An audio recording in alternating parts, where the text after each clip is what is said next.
day, George the steamroller was waiting for Percy to take him to a new workplace. George was being rude to Rheneas and Skarloey. "You're just worn-out wheels on worn-out rails." "You need rocks for your roads," replied Skarloey, "and we're helping you." "I need to flatten little engines in the scrapyards," retorted George. Then Percy arrived to take George away. He was still rebelling. "Railways are no good. Turn them into roads." The little engines were pleased to see him go. George grumbled all the way to the old branch line. He was going to turn it into a road. When they arrived, George was rude again. "Bumpy ride on rotten rails. I'm glad it's over."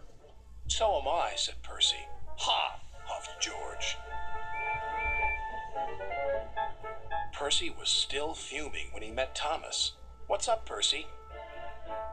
"It's George. He makes me feel down." "Just ignore him," puffed Thomas. George was now enjoying himself.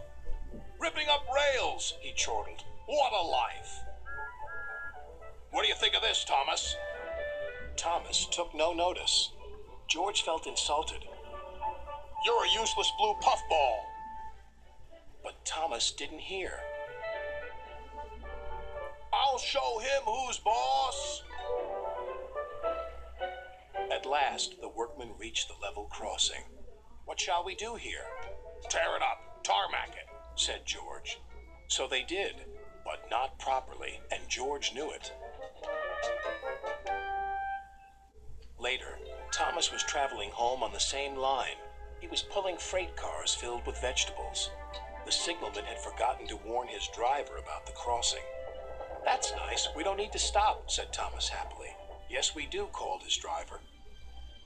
But it was too late.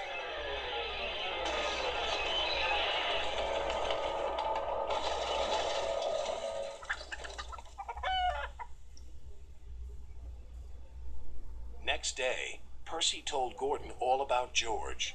"Huh," snorted Gordon. "You're just a small engine. That's why he's rude to you. He wouldn't dare cause me any trouble." George had been taken to some yards to work.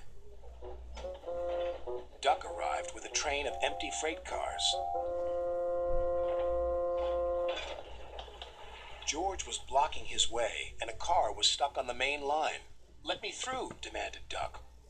"You'll just have to wait," replied George.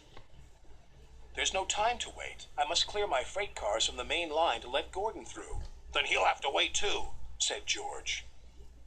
Duck's driver went to complain to the station master, but the signalman had set the signal to allow Gordon to speed through.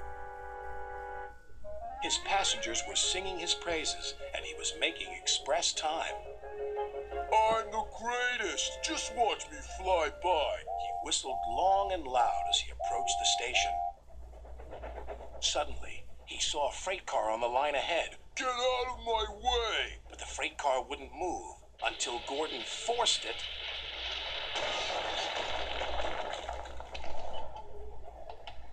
by accident. Gordon was worried that Sir Topham Hatt would be cross. He was, but not with Gordon.